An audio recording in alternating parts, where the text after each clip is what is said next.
Greetings, this is Vane and welcome back to Let's Play Planescape Torment. Okay.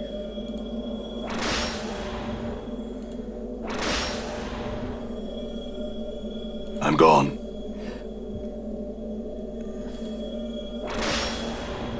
This huge crystal radiates pulsing spectral light as it hovers above the crater in the room. The rhythm of its pulses reminds you of a heartbeat, but slowly and sickly. Light from the crystal touches the edges of the room like fingers.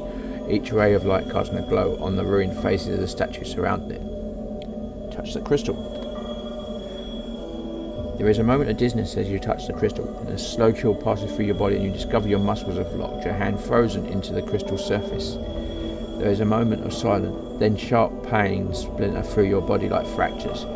You feel as if your very being is being turned to ice, then shattered, falling into darkness.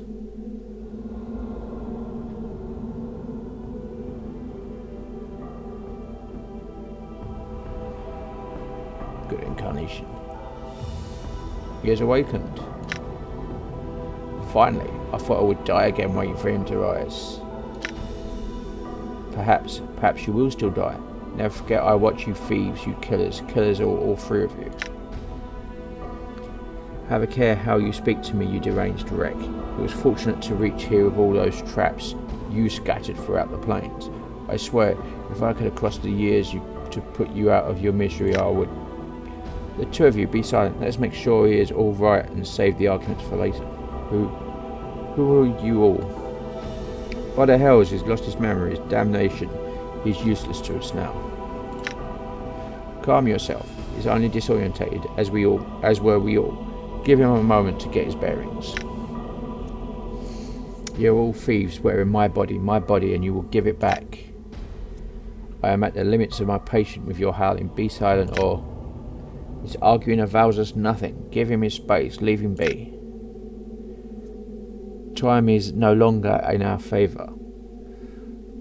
I will not stand here and squander another moment while our adversary is no doubt hunting for us. We have waited long enough for him to awaken. I will speak with him now. The man before you resembles you, but he carries himself more like a force than a man. His eyes are watching you carefully, and as you study him, you feel him studying you. So, it has come to this. Who are you? I will not surrender my name to you or any man.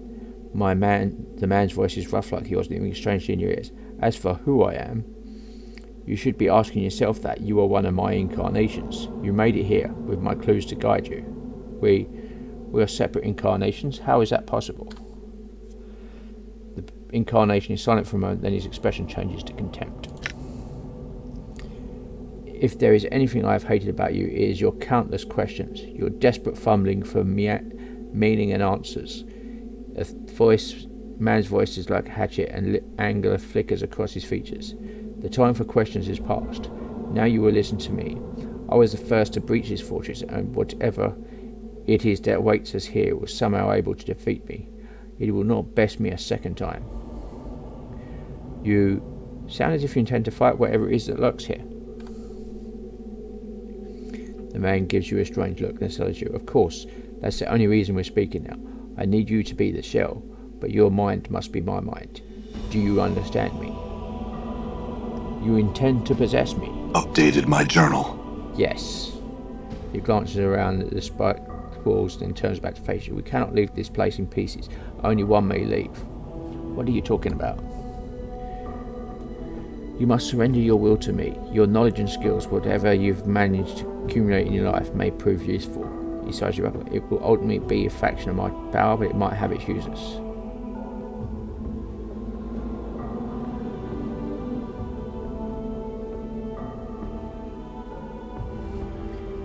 Okay. If you're one of my incarnations, then I have questions for you. I will indulge you, but only for a while longer. You are the one who led Dianara to her death. The man's eyes narrow. What of it? All was done with a purpose. Why did Dianara have to die? Dianara, that girl had little sense of the planes in her, and that was what I needed her for. You see, the dustmen have it right. Sometimes when you feel too much passion, you cling too tightly to life to let go, and neither did Dianara, as I hoped she would. That woman, That ghost. The hunched man's eyes well up in fury and spittle flies from his mouth. She tormented me for years, pursuing me, hating me, and you were the one that killed her. The incarnation barely even glances at the howling one and merely sneers. You're blaming me for anything is laughable. He turns back to you. It wasn't out of malice, though she did become tiresome. It's just that when I arrived at the fortress, I didn't intend to stay. I just wanted to get in, sacrifice her, then get out. The third incarnation speaks softly, but he sounds pained. Why did you do such a terrible thing?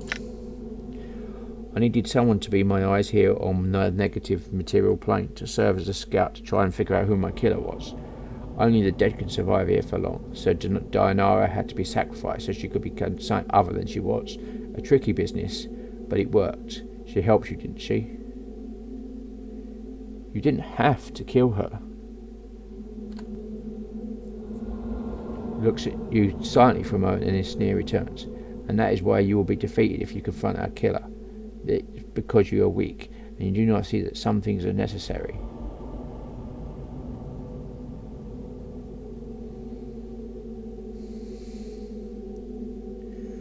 That wasn't necessary. It was convenient for you. You should have looked for other solutions.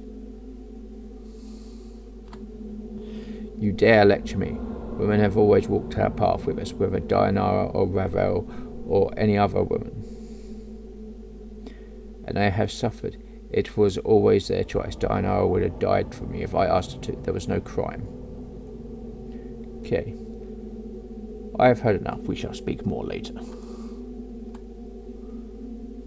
Okay, so we have the practical incarnation, the paranoid incarnation, and the good incarnation. So let's do you first. Man before you resembles you, but his face seems calmer somehow. He gives you a slight smile as you approach and he nods as if in approval. Are you alright? Who are you? Have we ever had a name, or is it just the first of us? The man chuckles softly. Know that I am your ally in this. I, like these others, have died my death in your mind, and this figment is all that remains. But who are you? Ah, your smile fades and he looks at you with concern. This must be disorientating for you. Let me try to explain. I am one of your incarnations. I was once lost. Now I am here again. How is that possible? I do not know. Whatever you touched within the fortress has brought pieces of yourself to the surface. He pauses for a moment, thinking. One of the others may know the means of how this came to be, but it is beyond me. If you are part of me, there are things that I must know. Ask.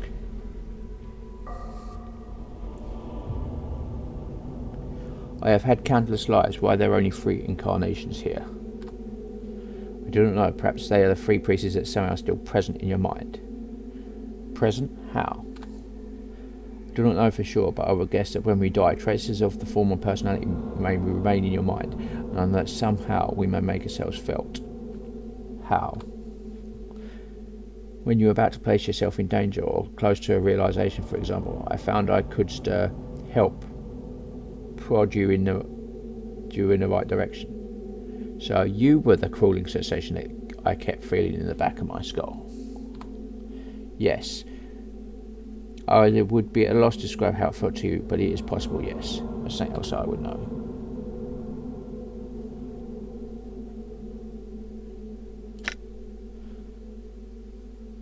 Before you said, I've had countless lives. Do you know why I wanted to become immortal? No, I do not. I think it was done out of fear. Perhaps one of the others knows, but not I. What makes you think it was done out of fear? The man smiles slightly, but there's no humour in it. If anything, it's that smile. What man wishes to die? He shakes his head slightly. But only the first of us will ever truly know the reason that brought us to this state.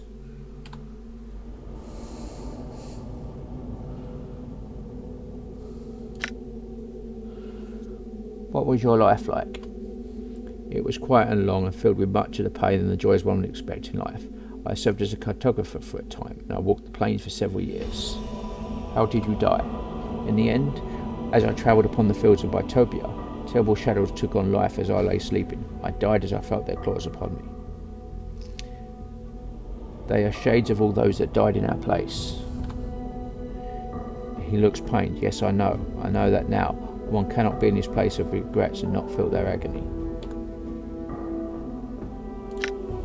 I came to his fortress with allies, but they have been separated from me. Then I fear your friends are already dead. The man looks pained. This place bears a hatred for the living. Okay. In order to leave, you must again become part of me. Will you do so? I had a suspicion. We were not meant to exist, and as unnatural as our immortality is, this situation compounds it. He nods. Yes, I will merge with you again. You know you will cease to exist. He nods. Yes, I know. Farewell. One last thing, just this. Guiding pauses for a moment, searching if before I return to a river there is something that I would know. I can spare a little time for this. What do you wish to know? Close your eyes, you expression something. How did you live your life? The brief life you had. In the end, was it worth it?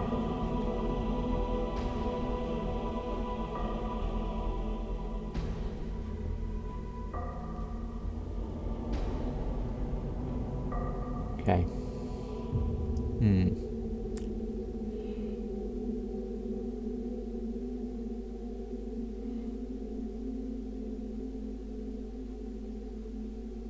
This life seems to have only caused suffering for myself and others. I would see it end and the plains allowed peace once more.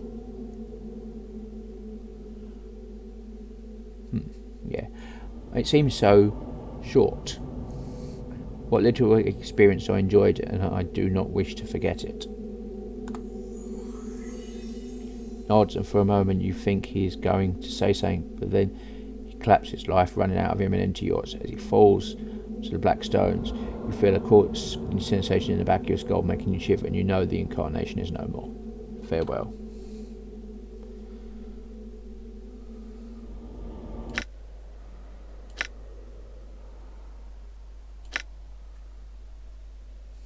Yeah.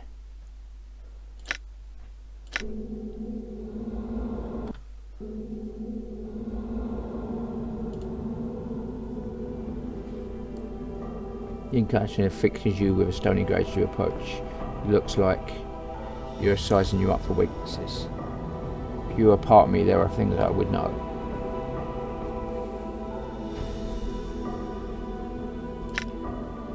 Wow, that's a lot of questions. Okay.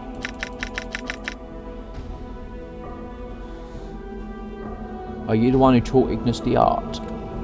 Ignis? The man stares at you. Is that a name? Who the hell is you talking about? You've answered my questions, there are things I would know. You built the tooth beneath sigil, did you? The one with the traps.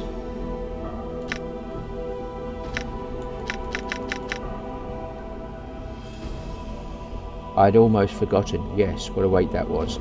The incarnations, obviously that didn't work, and it cost a lot of blood and coin too. Worthless. Second incarnation breaks into uneven laughter, and it was more gleeful than that. It was easy to breach that child trap, so I found it and changed it to make it harder. Changed the writings. First incarnation frowns for a second. He looks like he's barely restraining himself from attacking the other. Yet another thing you will answer for. He turns back to you, though I suppose it doesn't matter. It was shortly after the failure of the tomb trap that I decided to carry the battle to a killer rather than wait for him to show any longer.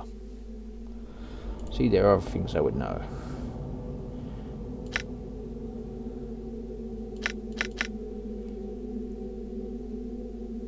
Were you the one that pried Morte off the pillar of skulls?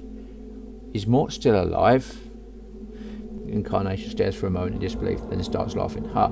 That Piking skull couldn't be trusted further than I could throw him, claiming he had information when he didn't. Then I had to go through the torment of prying him off the pillar of skulls. Then he feigned ignorance once he was off it. The incarnation stops. I humoured him since I told him everything I needed from him, since he'd told me everything I needed from him. Feigned ignorance? Oh yes, the man smiles. Once a liar, always a liar. It takes a stronger mind than the skulls to give me the laugh, though. What was his game? What more did he have to lie about? Incarnation smirks. It is of no matter. Let the skull have his secrets. They are worthless to us. Very well, there are things I would know. Who is that other version of us? He is one of the other incarnations, reflections of myself. I will have to have him merge me after I deal with you, or kill him if he refuses. It is of no matter.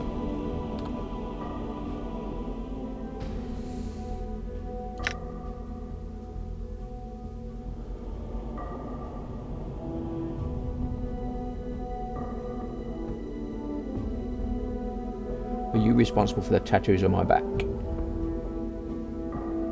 The ones I read when I woke up in the mortuary.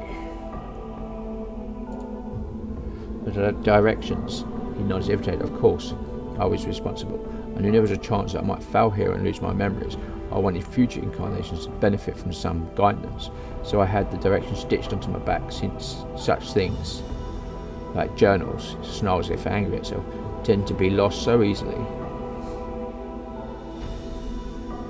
Why did you put that? The directions were kind of vague, though. Why did you put that warning about Morte on the back?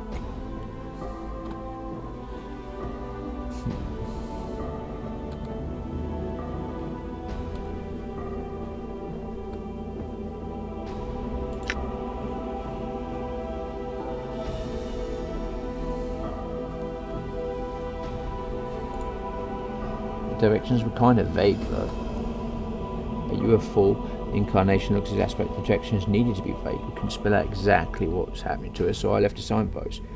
What do you think would have happened if a dustman had read them? Or if someone even more balmy? How quickly do you think we would have been buried alive or cremated? Very well. What about me seeking about Farad, though? Why him? Farad? The incarnation thinks from, oh yes, the trash king of all the tough bloods that thought I was easy prey. He smiles slightly as if recalling a pleasant moment. Only after a little bloodletting I struck a bargain with him. He would see to it that if his men found me they would take me safely to the mortuary. And of course I needed the eyes and hands of his men to scour the catacombs beneath sigil for me. For the bronze there? Yes, I told Farad it was the only thing that would save his miserable life. Well, this snivering little dodger he was. The incarnation smiles at you. You see, the old bastard was destined to end up on the pillar of skulls when he died, and he was desperately trying to weasel out of it. So I told him that it was an item in his sigil that would save him from his fate, if he could only find it. But it wouldn't save him. It was just something you wanted him to find. Of course, it's useless to him. One cannot dodge fate so easily. He looks you irritated. However, nothing motivates a man faster than telling him what he seeks will save himself from eternal damnation. I intended to take it from him after he found it. It's just that searching for it myself would have taken too long. He smiles again. Why should I do it when I can have someone else hunt for me? Actually, he ended up tricking me into finding it for him. Why was it so important? Important? Do you not know? The incarnation becomes silent for a moment. Do you have it with you? Yes, I do. I brought it with me. You have it? The incarnation's eyes flare. Then your life has some use after all. You watch his eyes flicker as if glancing at it. When we merge, I will see about finding a means to unlock it. Perhaps Normal is not lost. What is this here? Why is it so important? It is a dead sensory stone. Do you know what it contains? He smiles eagerly. It holds the last experiences of the first of us, when we were one man, not a string of incarnations. His voice drops, as if there's some way of unlocking it. I'll be able to see inside his mind. See why all this happened. Yes, the incarnation's face becomes somber. It is the answer I have sought. Why this happened, why we become immortal. He studies. Perhaps when we merge, I will see about finding the means to unlock it. Perhaps all is not lost.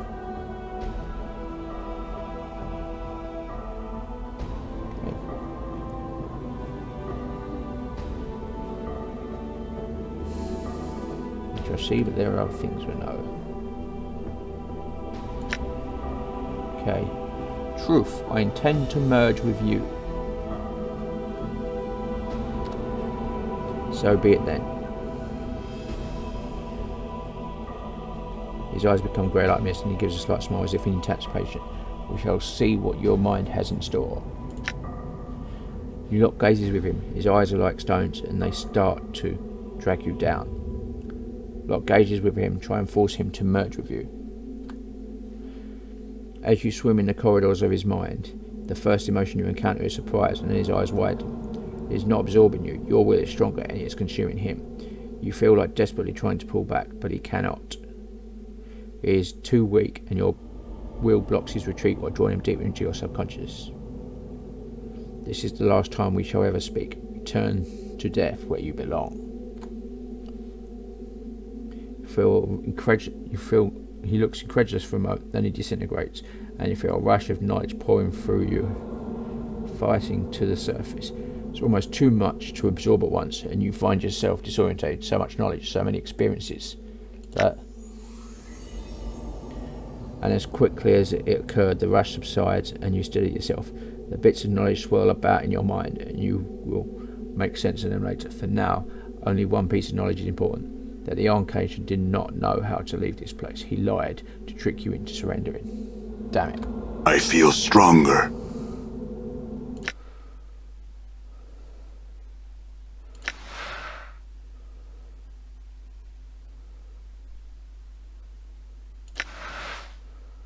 Okay.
Okay.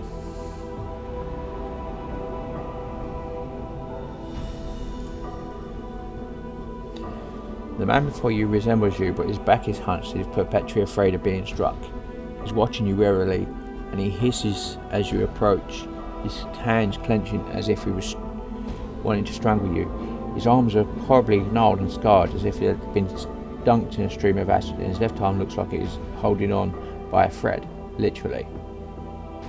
Who are you? Know that you will not last long in this place, thief. Spittle flies from the man's mouth, and his face twists in the mandolin. Mazes and regrets and death are all that are here. What do you mean? You are a thief. The incarnation's hands twist as if he is wrapped in the man's length. I feel the bones of your neck snap beneath my fingers. Take my body back. You wear my body like a cloak, and you shame me. I am no thief. I stole nothing from you. You stole everything. I awoke on the streets of the Ring City, and all who saw me knew me. He takes a rasping breath. All that you had done, all that you had harmed, they were waiting for me, blaming me, hurting me until I couldn't take the voices anymore. His fingers snapped out of the air, and I had to make them silent.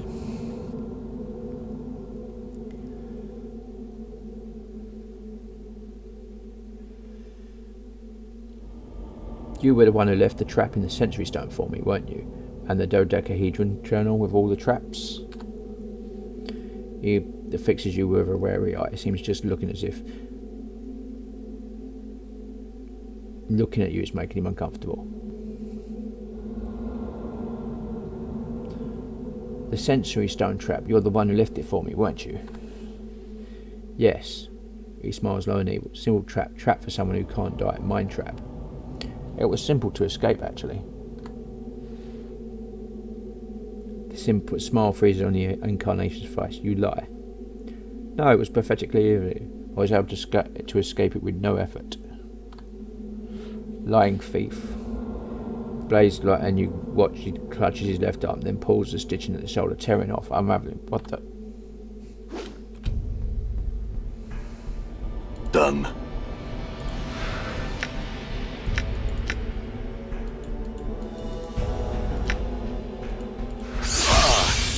I'm hurt.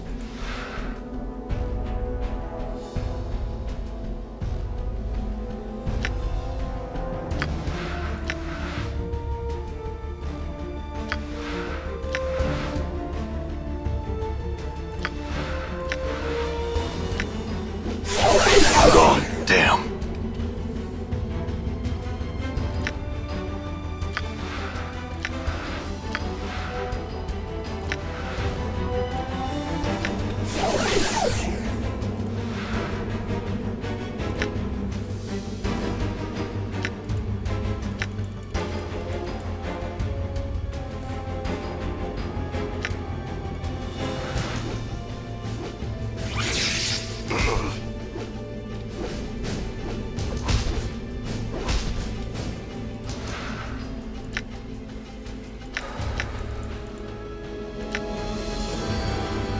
I'm hurt. Don't let it end like this.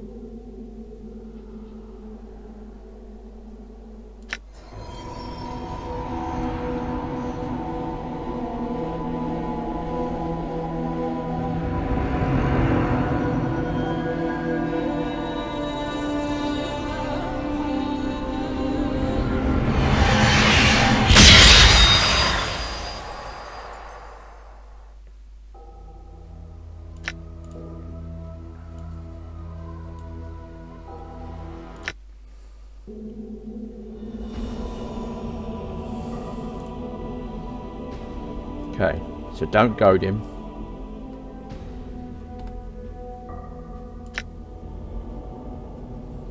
You're the one who killed the linguist Finn, weren't you? Then you wrote the document in the language of the Ulo.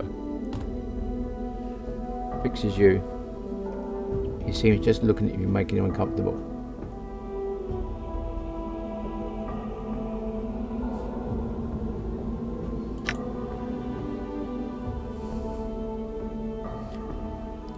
Language of the Ulo. Let us speak in private, just the two of us.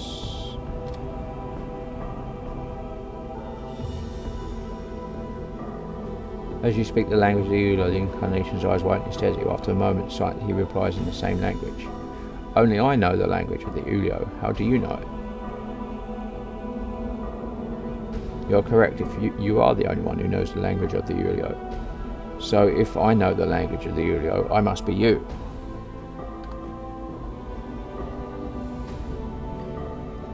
He's silent, staring at you. It is these others who are not you, for they do not know the language of the Ulo. I hear you. This place confuses one's perceptions, and we are both you, and now we must become as one. He looks right to eye, just as he resorts to his normal speech, and all the inflections of his voice are gone.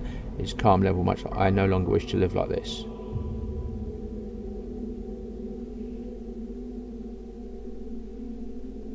You have suffered much. You were born into a world where nothing made sense, where strangers claimed they knew you.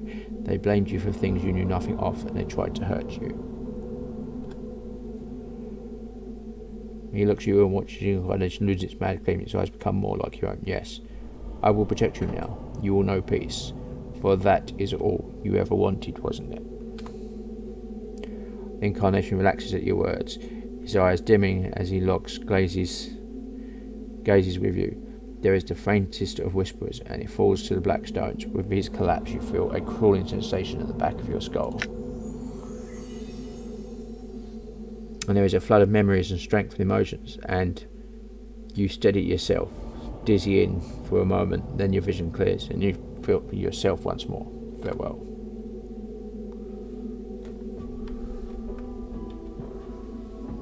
This is it.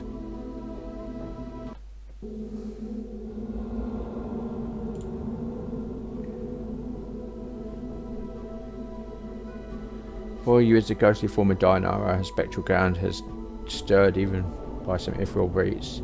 Her eyes rest upon you, and you feel a strange disorienting sensation, as if you're looking at several pairs of eyes at once. Dianara! My love, at last I have found you. I searched for you after you were divided by the crystal. This fortress spans hundreds of miles, and I feared you were lost to me. Her ghostly eyes take your measure, searching your bodies for new wounds. Are you well? I think so. The crystal divided me, but I am one again. Now I am trapped here, however. I suspect trapping you here is the crystal's true purpose, but it serves no barrier for one such as I. She closed her eyes. Much do my eyes see, and the halls of this fortress are well known to me.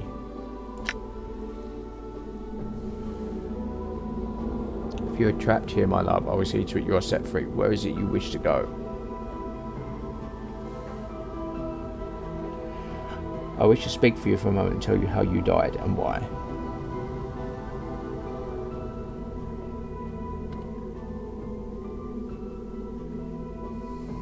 What are you speaking of? When I brought you to this fortress, it was my intention that you die here. I needed someone to remain behind so they could serve as a link to this place. I knew because you loved me so much that your love would stave off death and allow you to become a spirit, and that is why you suffer now.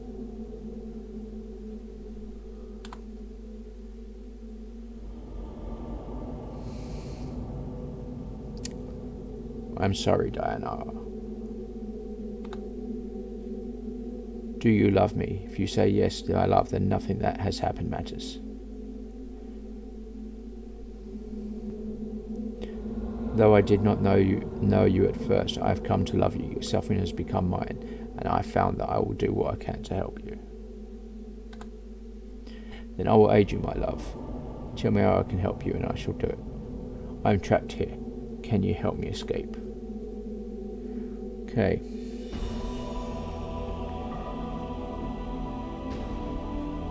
I wish to rejoin my companions.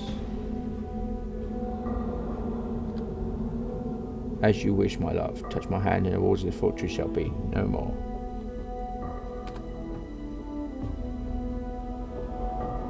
I forgive what you have done. I shall wait for you in death's halls, my love.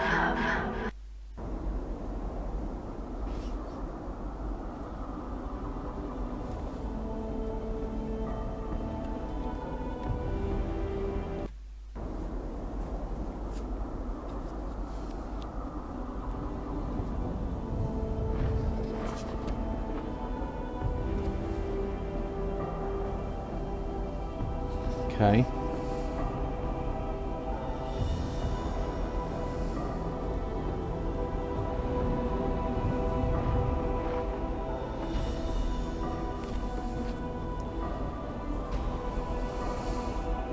Done. All right.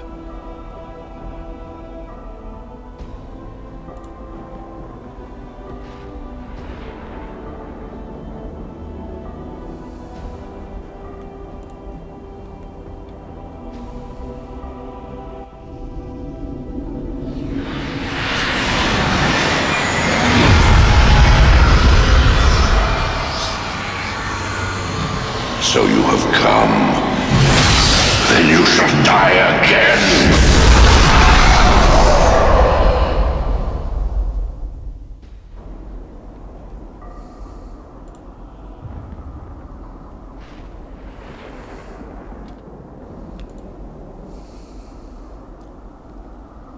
So you have come. You are unwelcome here, Broken One. What have you done to my friends?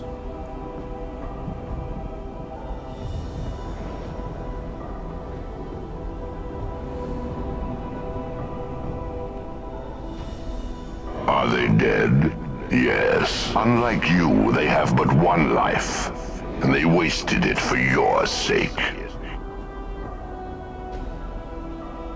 They died for you as always have, such is the way of all mortal things. It's the fate of all that follow you, broken one. You have forgotten much. Why did you do it? They tried to harm me here of all places. I defended myself, and in so doing mortality claimed me. Their deaths were by their own hand. I gave them the opportunity to depart this place, but they seemed determined to help you despite the cost to themselves. So you killed them. The Tiefling girl was especially fierce in your defence. Her feelings for you burned brighter than Elysium's fires. And the Tanari, she was quite strong. Her tolerance of pain would have shamed the Betazu themselves. I took no pleasure in their deaths. Then why did you do it? It was not my will. It is not I that brought them here. All of them had a choice, and they chose to die for you. It has always been the way of all that follow you, but for they are tormented souls seeking a release, but they know not why. You have forgotten it, and you shall do so again. I know you for what you are. You are my mortality. Your armour is twisted like tree branches. Such things speak of Revel's magics. Yes, I am that which split from you by the hag's, which was split from you by the hag's power. I am that which balks with all life. My voice is a death rattle, a last breath in the float, the whisper of a dying man. I have been freed from the prison of your flesh. Freed from me? The moment I was split from your cancerous shell, I knew life. I knew freedom. Shall not surrender it to you. We were not meant to be separated, and the planes have suffered because of our separation. You know nothing of meaning and separation. Before your memory dies again, know that you were never meant to be as one. This shall be the last time you and I speak, broken one. Then there is something I would know, spirit. I have travelled far, and there are many questions you can answer. I shall indulge you this one last time, then this fortress shall be silent again. Then my questions are these. You've done everything you can to prevent us from meeting face to face. Why? Do you think I fear to face you, broken one? I do not.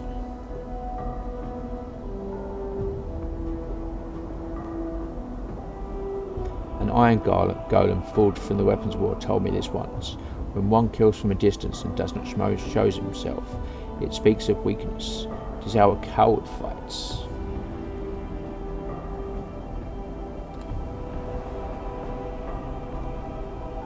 My energies are needed to sustain this place, broken one, else it would be my hand on your throat with each of your deaths. I may not travel beyond these fortress walls for long.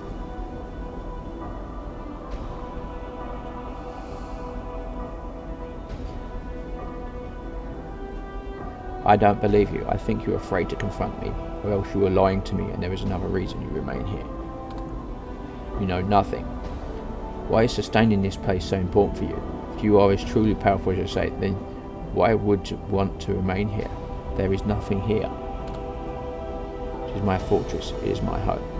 And what a home it is too, mortared from my regrets, with nothing but shades of those murdered filling its halls, abandoning relics of the past languishing beneath dust and life-draining energies of the negative material pain to feast your eyes on.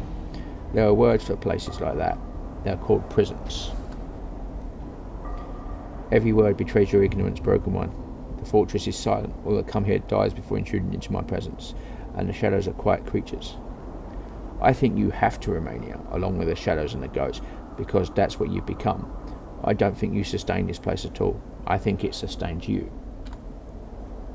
I remain here by choice. Really? So when you said you can't journey beyond this fortress for long, you were lying? And how is it possible that a fortress built from my regrets needs you to sustain it? I will see you die 1,000 deaths for your insolence, broken one. You are an intruder within its halls, and I shall see to it you never return. We shall see. There are other things I would know.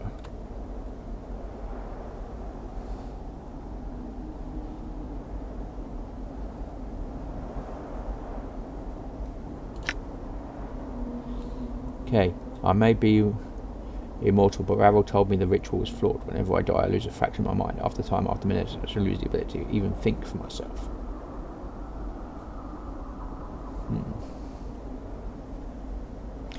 Then this is my final question. What can change the nature of a man?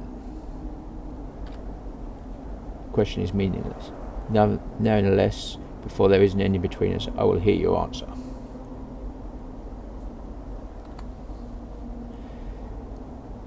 Then this is my answer, and you are the proof. Nothing can change the nature of a man.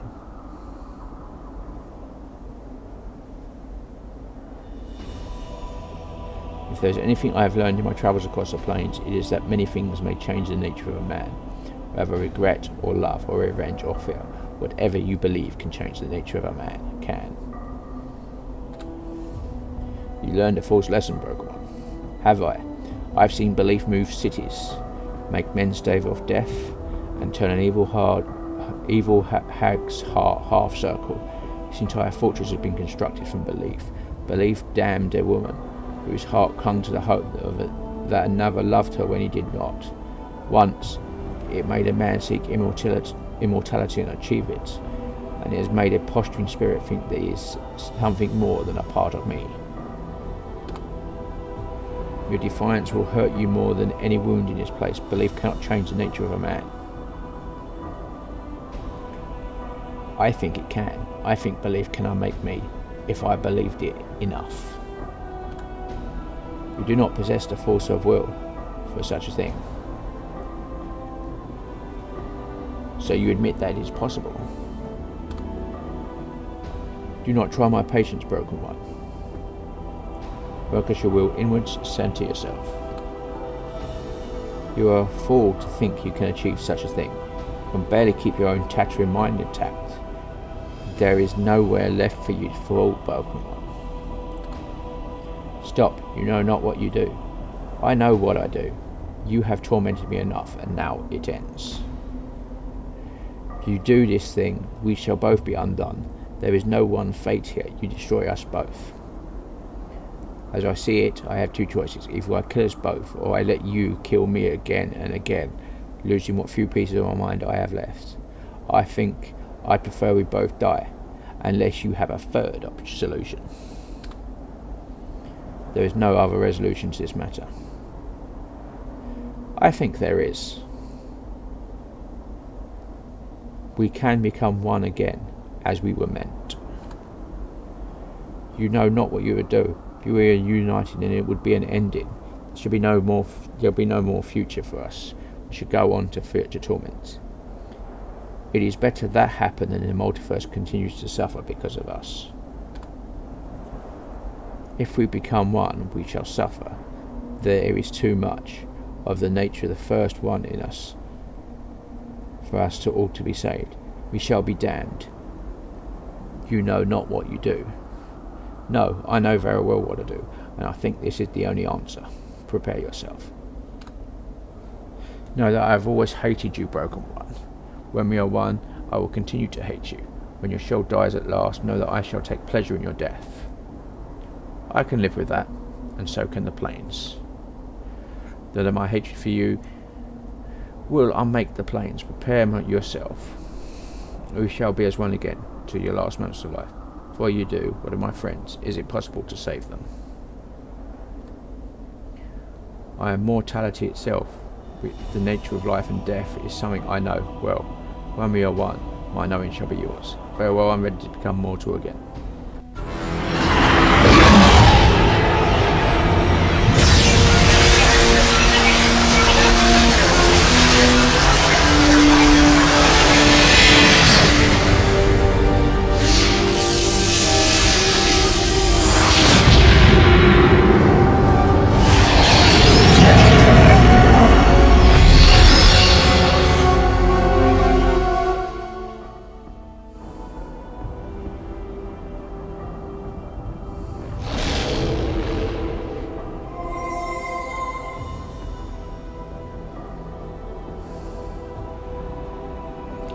You reach out with power, Morte suddenly floats and says, hold up, you don't need to edit me. I was just kind of lying and, listening to you two.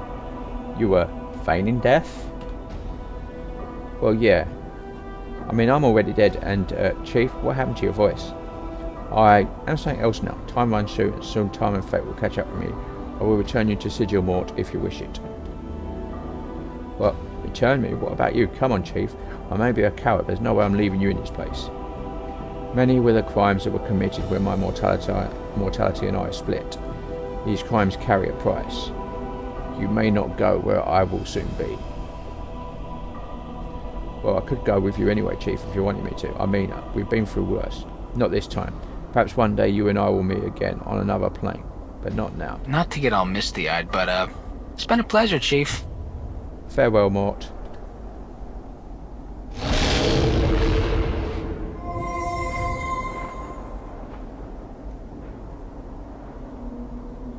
You reach out with your power and rush of air, and Anna stirs. She raises her head slowly and shakes it. Anna, are you alright? Her eyes widen, she hears the voice. Well, what happened to you? Your voice, it's like echoes, it is. I have changed. I am something else now, and I cannot remain here much longer. I will return you to Sigil if you wish it. Where are we going? Many of the crimes that were committed when my mortality and I were split. These crimes carry a price. There is a place reserved for one such as I on the lower planes. It is punishment of a sort. But I don't want you to go. I will not forget how much you were willing to sacrifice for me, Anna. She nods. She looks as if she's about to say something else, but then falls silent. But the unspoken thought remains in her mind, lingering.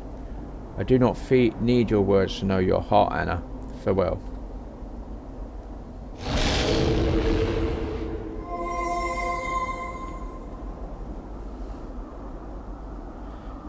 As your power touches him, Dagon takes a staggered breath, then looks up weakly. Looks like he's barely clinging to life. Awakened Dagon of Shrachtor, last wielder of the Karak blade. As he hears these words, Dagon slowly nods. Your voice. Have you at last come to know yourself? Yes. It was a difficult thing, and it cost many lifetimes. Many suffered so that I might know myself again. The knowing of oneself is a difficult path. In knowing it, I know where I shall soon be bound. Time and fate come here even as we speak. I will not be here much longer. I will turn you to Sigil, Dagon, if you wish. Dagon falls silent for a moment, then he speaks again. His voice is sharp, as if severing a link. Know that once I owed you. I have paid for your life with mine. The debt is settled. Know that once I owed you a debt. Know that you saved my life, and know that I have followed you to settle a debt.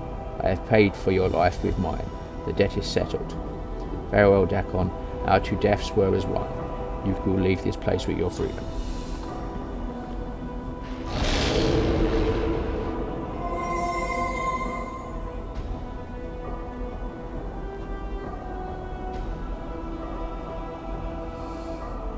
As your power touches forth from grace, she raises dizzily to her feet. Even disorientated, she somehow manages to maintain her composure. Fall from grace? Fall from grace looks up and she holds your eyes for a moment and she smiles. But there's a slight smile that carries more sadness than anything else. Your voice, so you have found yourself at last. Yes, the price was high. The cost was many lifetimes, mine and others. The price for such thing is seldom measured in copper. Fall from grace studies your features. Are you still? I am still the one you know, but my perspective has changed. I have not forgotten you, if that is your fear. Fall from grace smiles again, the same sad smile as before. No, that was not my fear. I cannot remain here for much longer. My punishment cause and fate and time shall soon be here. I will turn you to Sigil if you wish. That is not my wish. Fall from grace reaches forward and her hand slightly touches your arms. There is a slight tingling sensation Belly felt and she takes it away. I will find you again, no matter where in the lower planes you will be, just as you shall be able to find me. It may be a long time. Where I am bound, time is not measured in years, and the crimes I have committed are stronger than any cage. No cage shall separate us, no plane shall divide us. Fall from grace's face become like stone. Keep thinking of me and we shall meet again. I shall not forget all you sacrificed for me. She shakes her head. Just do not forget me. Time lays waste to all things, but I shall fight it as long as I can. Time is not your enemy. Forever is. Perhaps so. Farewell, Grace.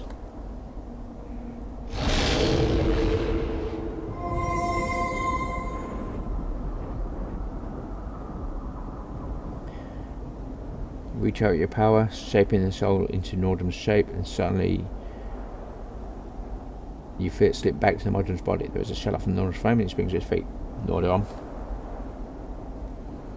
blinks and then shuts his eyes, clicking rapidly, then his shadows dilate to points as if you're squinting at you. Your voice exceeds standard recognised parameters. I have become whole again. I have changed, but I shall not be here much longer. I shall return you to your sigil, Nordrum, if you wish. Query: where is your next destination? Nordrum will follow and protect you.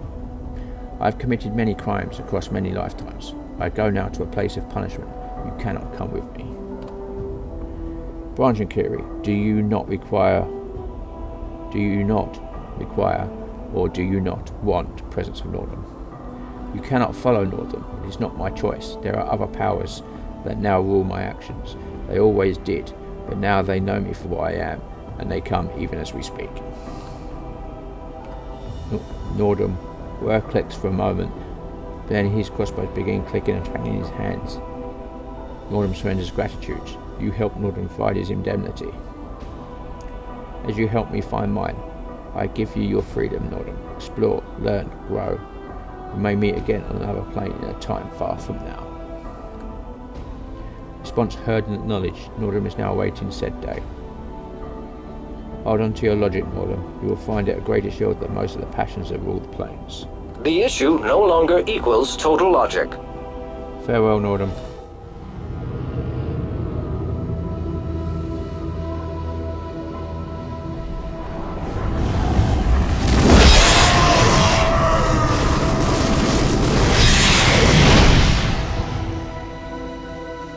Not quite sure what happened there.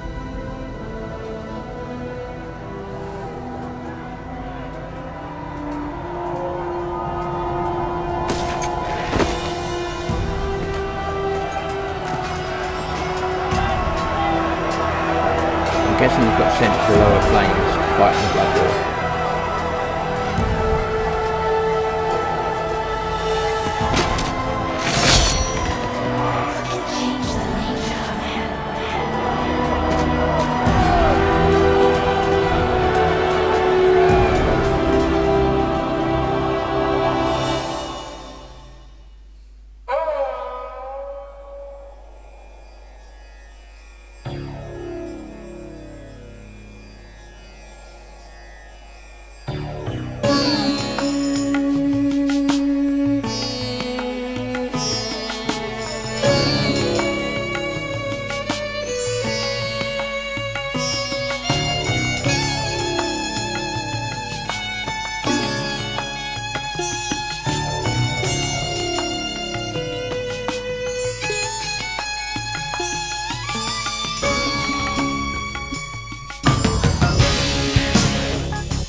Okay, so yeah, that was Planescape Torment. Played through from beginning to end. I apologise for the quality of the videos. There's not really anything that I could do about that, because my screen capture software refuses to actually run properly, or the videos refuse to run properly while I've got my video capture software running. So, but the videos themselves were so minor in the storytelling of the game that I felt it was a reasonable sacrifice. So anyway, so like I said, this has been Planescape Torment. I hope you like what you're seeing here. If you do, please be sure to like, subscribe, share and comment. Please consider sponsoring me on Patreon, and until next time, goodbye.